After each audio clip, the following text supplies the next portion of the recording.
Okay, we are back. It's week 10, and I just covered power factor. That's what you see here on the screen. Let's take a look at 9.2. I know that gives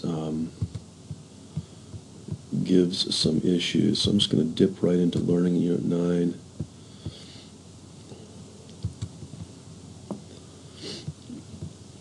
Okay. Guys, this, you don't have to pay too much attention to these dates. I'm just leaving the course wide open. If for some reason something is not available to you,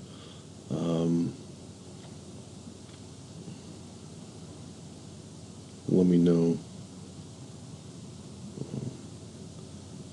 Okay, I posted not to after spring break. Okay, so yeah, 9.2 does cause some issues. Let's just dig into it here.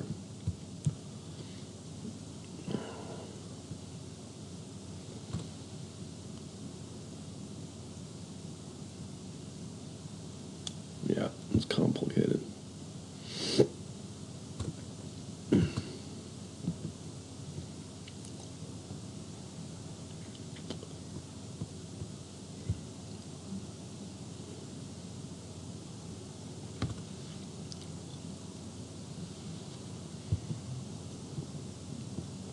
There's heat rate.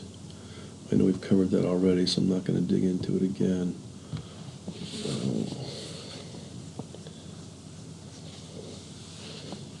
I have not graded 8.1 and 8.2.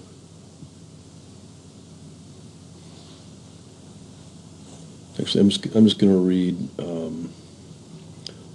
problem 1 first. So it says, make sure your assignment 8.2 is correct using the key. The key has the exact cell formulas instead of algorithms. Copy assignment 8.2 and rename it as 9.1. That should be sitting out there in the shell. If not, I can make it available. Just I haven't double checked that. Let me know. We want to adjust this problem to account for friction. This will reduce the energy available to the generator and increase the energy requirement of the pump. The length of the pipe or penstock is 5,400 feet. It's a length, not a pressure. Friction head is related to the water velocity squared per unit length. Pipe diameter is 5 feet. Here is the formula. Okay. Yeah, okay. Right. Yeah, this is a tough one. Okay. So number 2 is distinct from number 1, so we can get into that.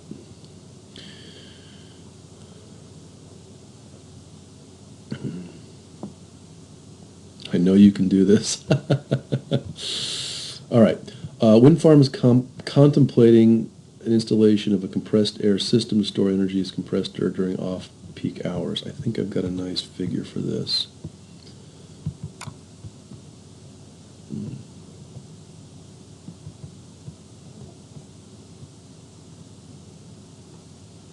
Yeah, I've got that guy. Yeah. This is essentially the type of chart we're going to build. We'll get there in a second.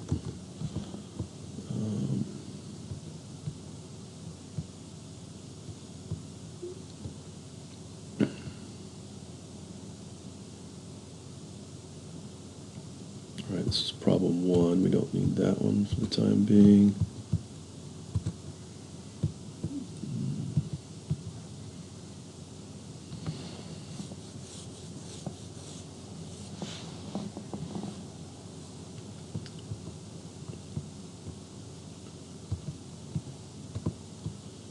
This was previously, that's friction.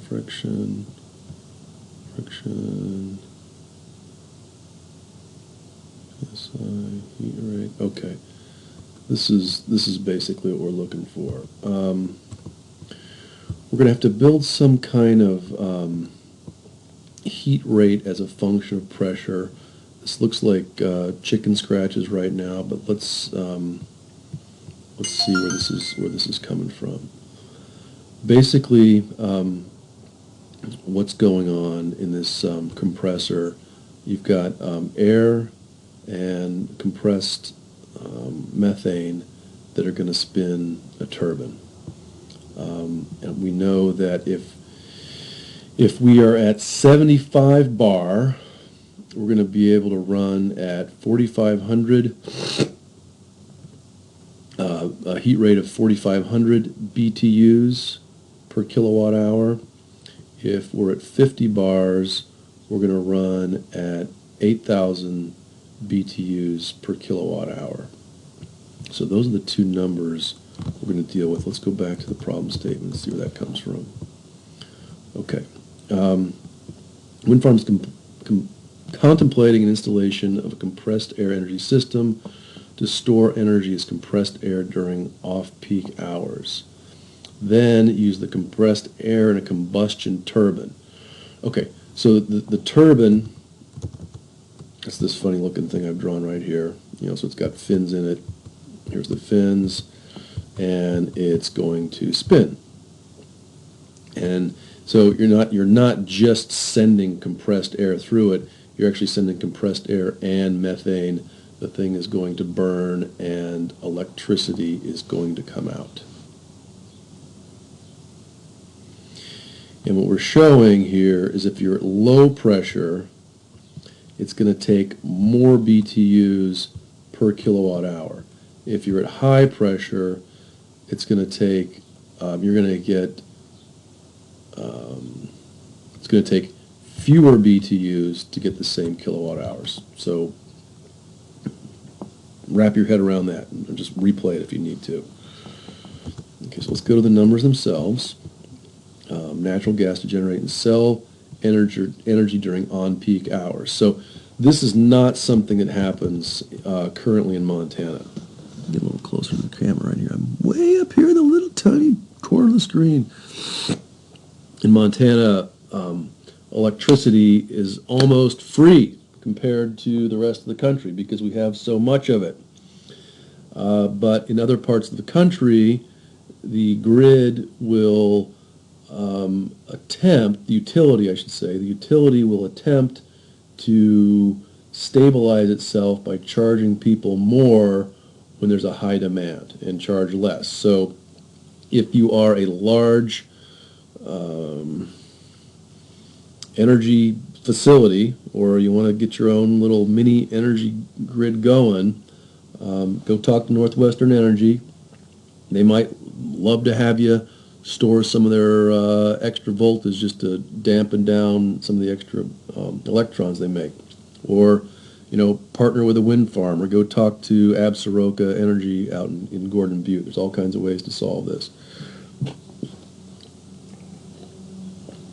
But again, as we know, it comes down to money. So there we are. That's what on-peak periods mean. You want to sell it to the grid when electricity is expensive. Just like the stock market, buy low, sell high. Okay, you've been asked to build a model for 1 day of operation and determine the daily energy costs, energy revenues using the following assumptions. Okay, as compressed air is withdrawn from the cavern, assume that the compressed air pressure decreases equally over time. As the cavern air decreases, the combustion turbine heat rate increases. So let's take a look at that. As the pressure decreases, so if I'm going to go from 75 bar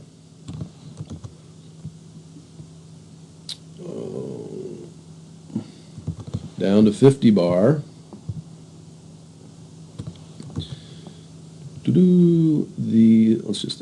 as the air pressure decreases, the heat rate increases. There we go. HR, heat rate. Perfect. Cabin pressure is greatest at 75 and lowest at 50. We've drawn that. Correspondingly, the heat rate varies from 4,500 to 8,000. The combustion turbine is sized at 50 megawatts. Big, but not giant. Okay. Create a table in the spreadsheet with whole integer increments of 1 bar of pressure between 75 and 50. Include the endpoints, so the CT starts with 75 and a pressure of 4,500 and stops when it falls below 50. Hold the turbine output at 50 megawatts, which means the natural gas consumption must increase. For each pressure bin, calculate the heat rate, time in hours, natural gas fuel, and natural gas cost, and generated energy. All right, so let's just first make that function. Let's see what we got here.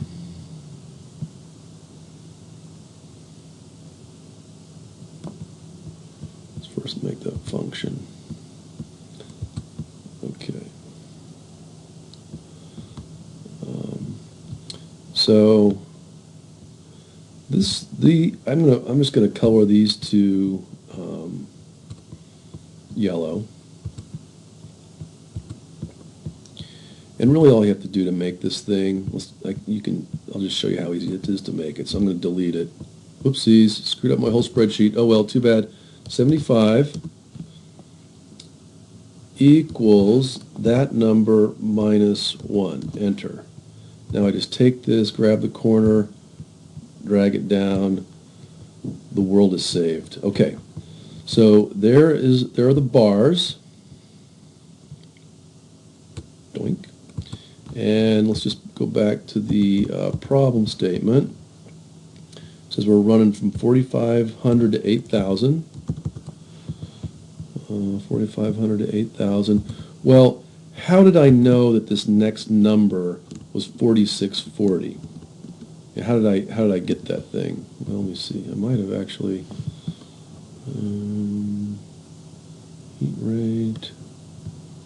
heat rate not. Well, I used a little bit of algebra here. I pulled in two numbers. I pulled in the slope and some intercept, and then I added it.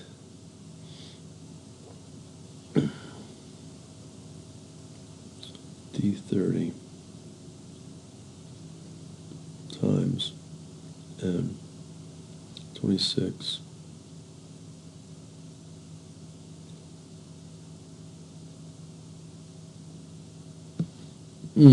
Yeah. So what I have here, I have the slope. Actually, let's go back to the algebra for a second. Okay.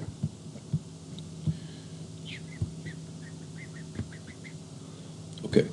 First, I used my M121 skills and found the slope of this line. So I know that the slope, or M, is just the rise over the run. So the rise is the right value, which is 4,500. There it is. Minus the left value, 8,000. Same thing, 75 minus 50. That just comes out to be 140. That's the slope of the line. Boom, right there. The slope of the line. Where did this intercept come from? Well, I know that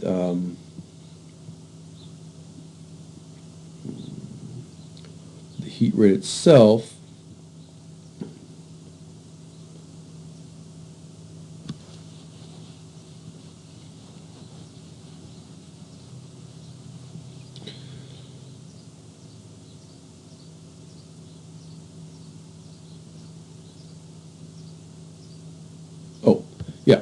I just went in and substituted a given value, so I know that the heat rate, which is the dependent variable, in this case, the y-axis. The heat rate has to be the slope, which I just found, times the pressure, plus some initial heat rate. Okay, so I just go in, substitute a few things I know. I know 8,000. I know negative 140. I know 50. And algebraically, that just gives me the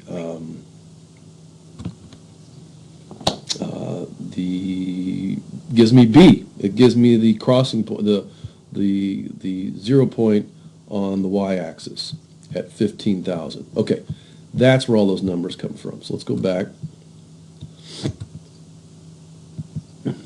Perfect. Okay, now I can see that the heat rate is just the slope, which is negative 140, times D30, which is the pressure, plus the initial, which is 15,000, which is found in cell number B28. Okay, so there's my function. There's my data. I already found my function. Now let's figure out where the rest of this stuff comes from. Let's go back to the problem statement. So we've done this for each.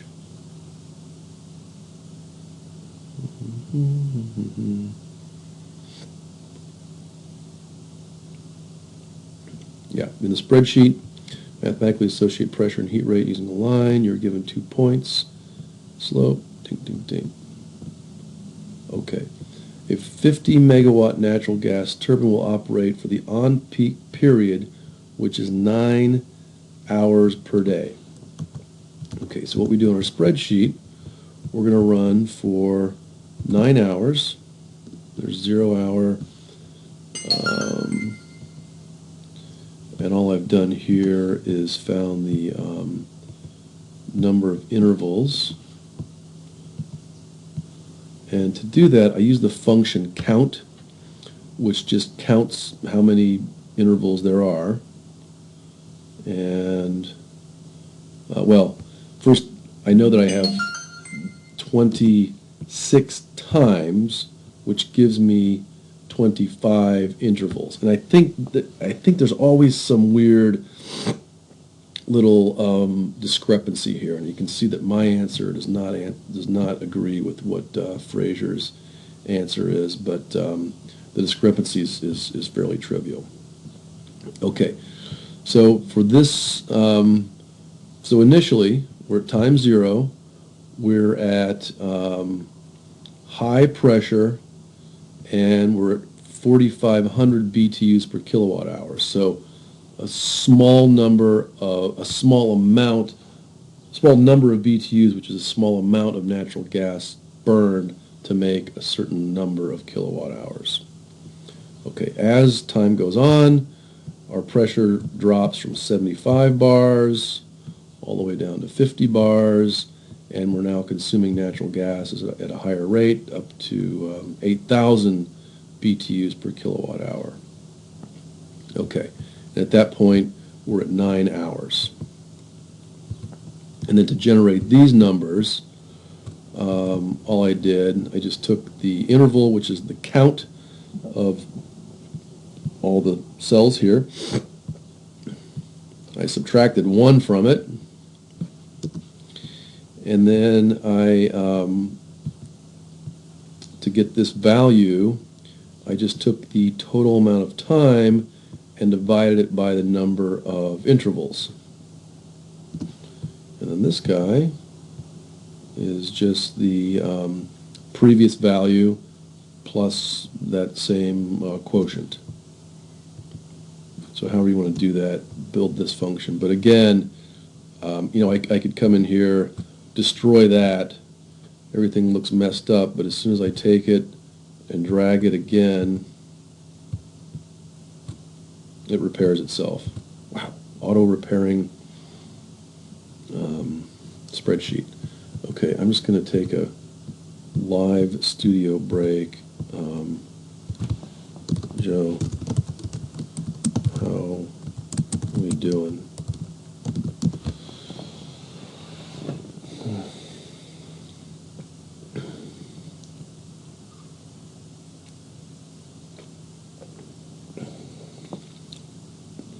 I'm with you so far. Okay. I thought he said, have no fear. Okay. Have no fear, class. You can do this. All right. Now, I think from here on out, there's not a whole heck of a lot to it. Let's just double check. Um, Calculate the heat rate. I think we've already done that.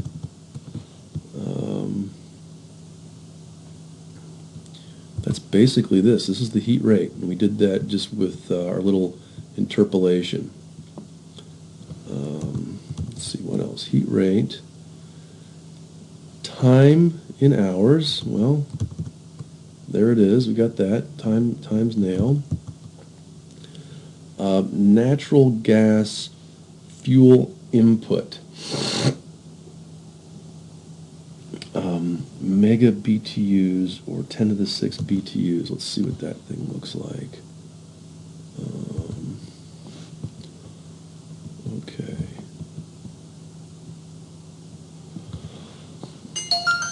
All right. Now the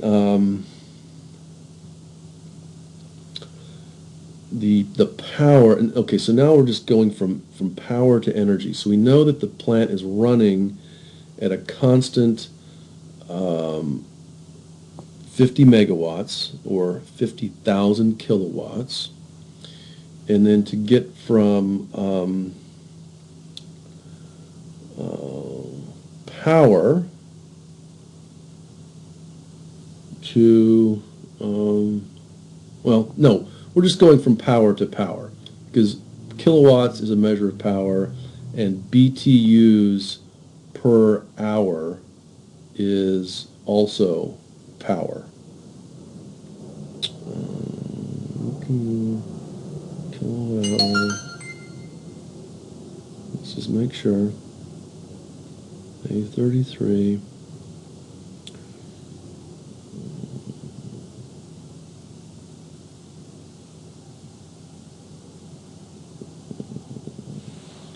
So make sure I've got my units right here. One quick second.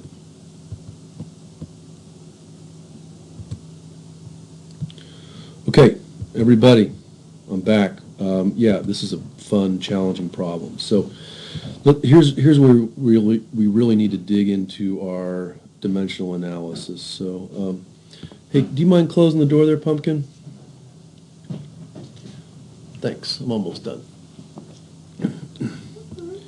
So here's where we dig into dimensional analysis a little bit. So we know that the plant is running at 50 megawatts. And that is the same as 50 megawatt hours per hour, or 50,000 kilowatt hours per hour. Whew! Okay, so I'm actually gonna write it like this: kilowatt hours per hour. Kind of weird, but that's it. Okay, power is kilowatt hours per hour. I just rewrote that over here. Now, if we're looking at, so again, 50,000 kilowatt hours per hour, and we know that BTUs, there are 3412 BTUs per kilowatt hour.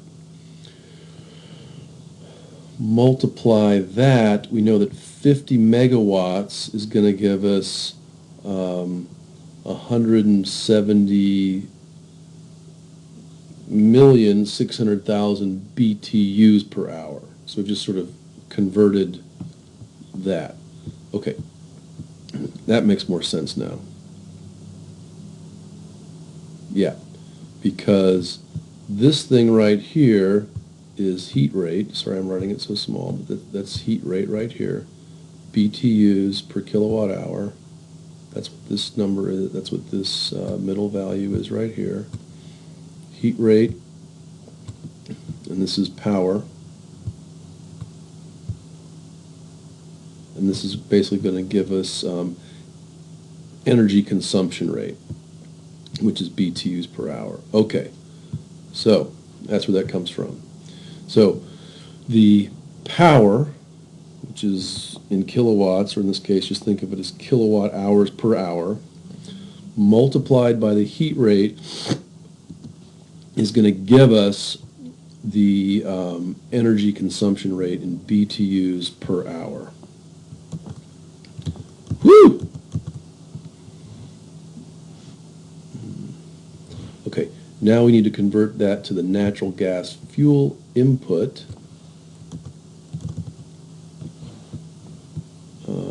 And then, so we have it in BTUs per hour. Just have to convert that to mega BTUs. Let's go ahead and center that up. So we just divide by a million. And then let's look at the mega BTUs per interval. So in this case,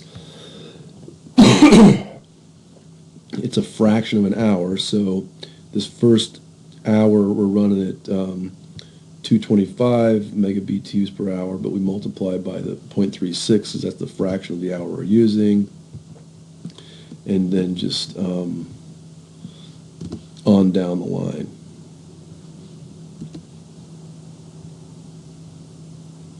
Yeah.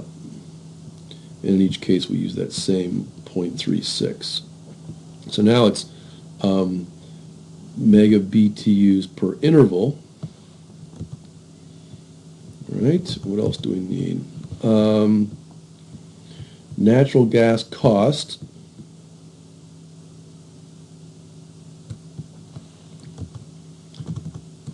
Well, I think the natural gas cost, it was given as $4 per mega BTU. So dollars per interval.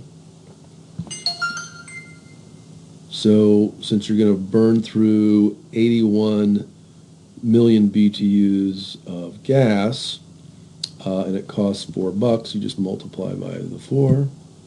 There that is. Then your dollars per hour.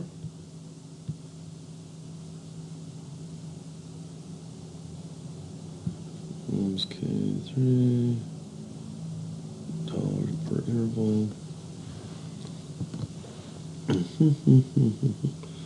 Yeah, so initially you're running at a rate of $900 per hour at that instant. Doesn't mean you spent $900 because 0.36 hours later you're running at $928 per hour, and it becomes more expensive because you got to shove more gas through there to keep the turbine spinning because you don't have as much air pressure.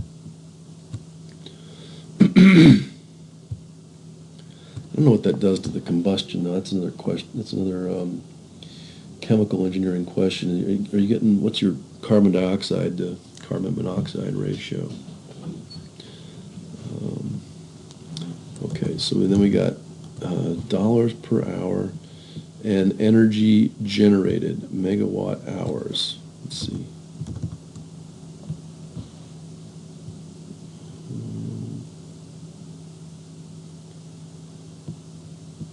Well, that should be pretty simple. If you're running at 50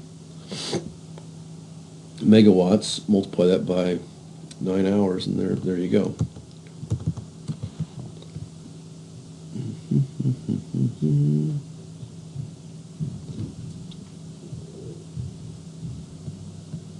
Okay.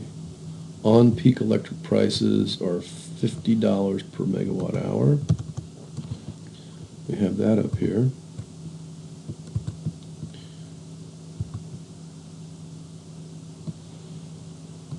Oops. $50 per megawatt hour. Change that. $50 per megawatt.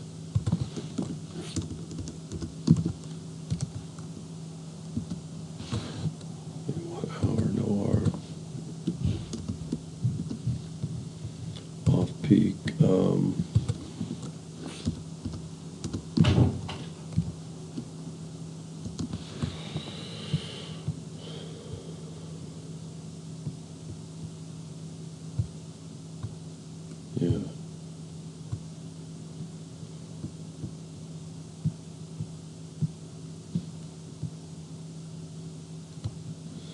Yeah, there was some little discrepancy. For some reason, I think if I divide, yeah, for some reason, Al Frazier divided by 26 instead of 25 and got slightly different answers. But it's not that big a deal. This is really what you're after, is how many dollars per interval you're going to make. So the dollars per interval is just the BTUs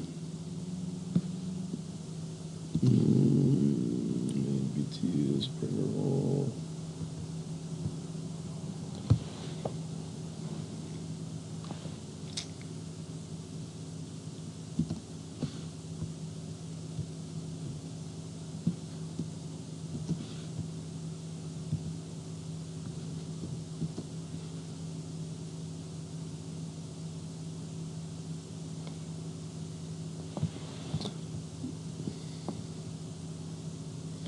This is your cost.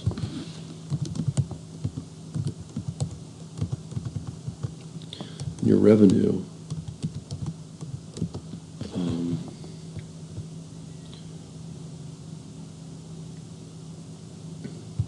Revenue is just going to equal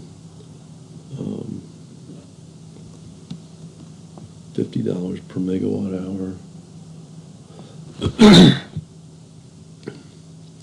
50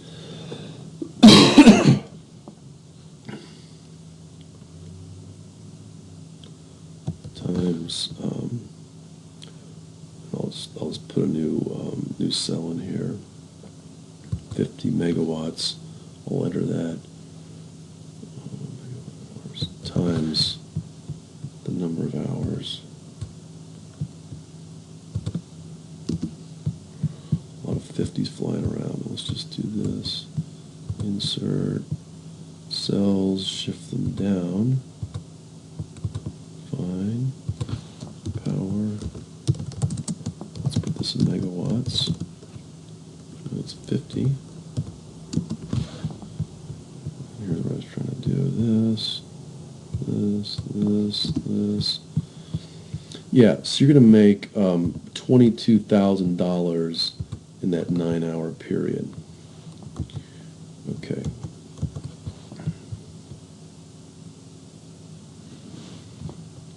Okay, compressed air is generated during off-peak hours. The compressor that needs 9,000 horsepower. Let's do that thing now.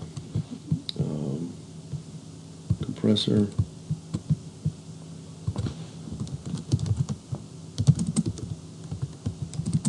This is an horsepower. 9,000.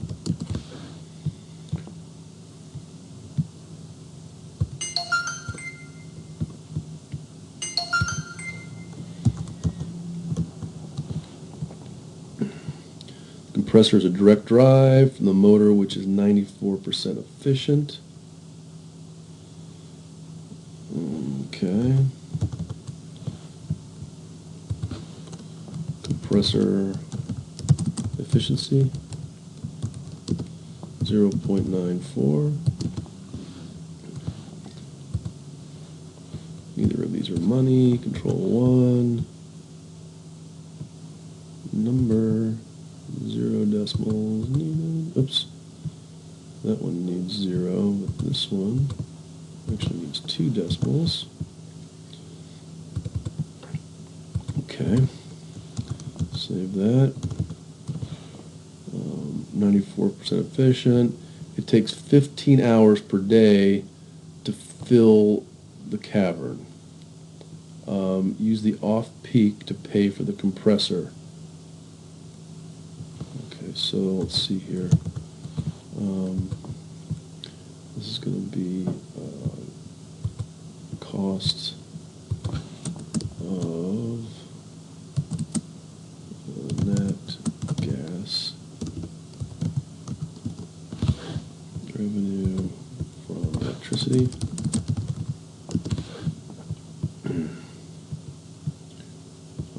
Compressor power, let's see, so compressor power,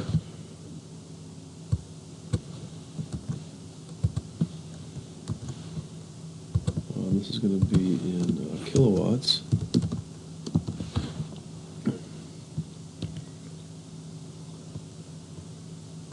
Compressor power delivered in kilowatts. So let's first go from horsepower to kilowatts. That equals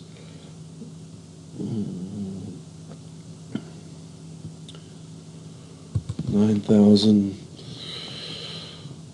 So horsepower is less than a kilowatt. So we need more horsepower than kilowatts. So times 0.746. Let me double check that.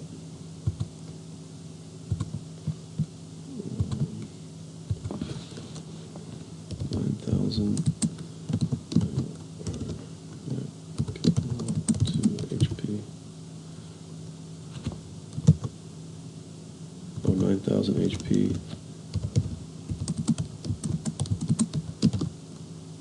6711. Perfect. Okay. There's your compressor power. But we're going to need more than that. Delivered is going to equal that divided by that, because 94% efficient. Control 1, number, ding, ding. Okay. So we've got that many kilowatts being delivered. Compressor energy,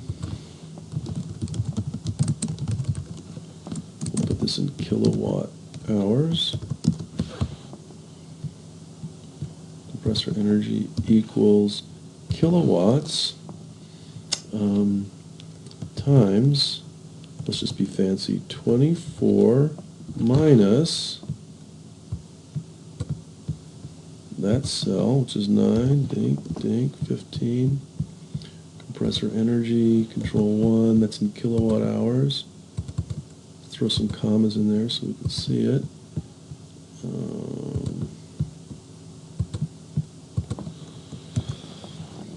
And then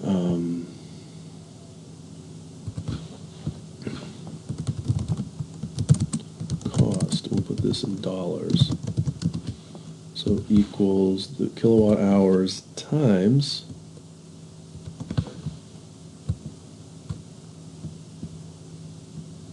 the off-peak when we're running it.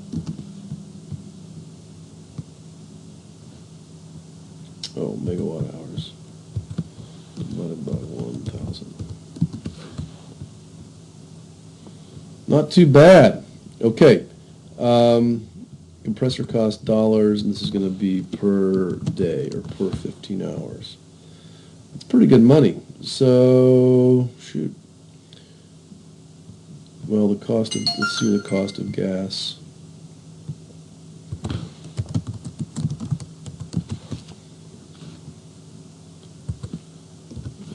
Equals that.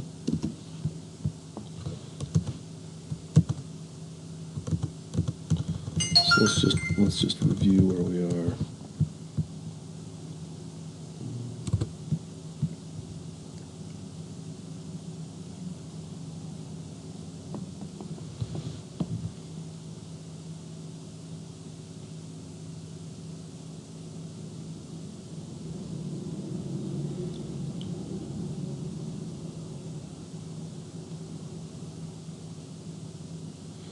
All right, so the off-peak energy use and cost, right here, this is off-peak.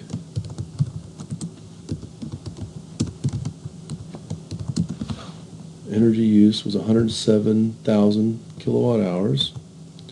The cost for the compressor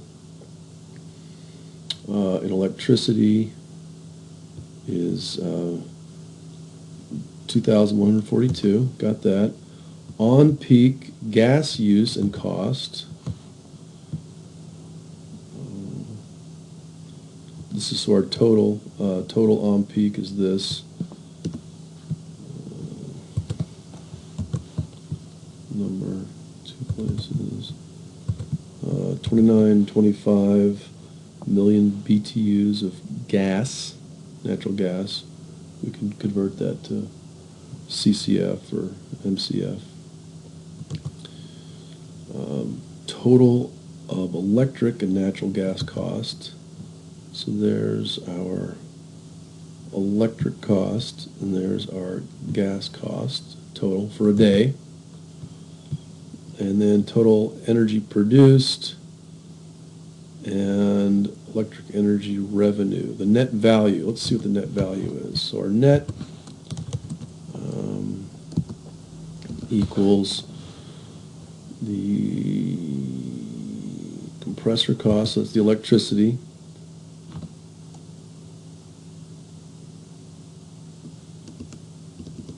let's do what we made. So equals what we made. So this is what we made in electricity. Whoops. Equals what we made in electricity minus what we spent around the compressor minus what we spent in the gas. So we're making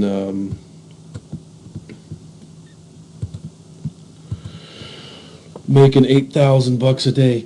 It's kind of weird. It's kind of wild. It's like you gotta buy natural gas to save energy. A little weird that it's that way. You could imagine though a system where you don't burn any carbon, where you just spun the turbine. You know, imagine a turbine that didn't actually use gas combustion to spin it, and you would just get some electricity straight from the air. Maybe not quite as impressive, but carbon-free. Anyway, I think we nailed the whole problem, start to finish. Bauer, let's see what you got to say. It's like fun, yes. Yes, yes, in a masochistic sense. Wah, wah, wah.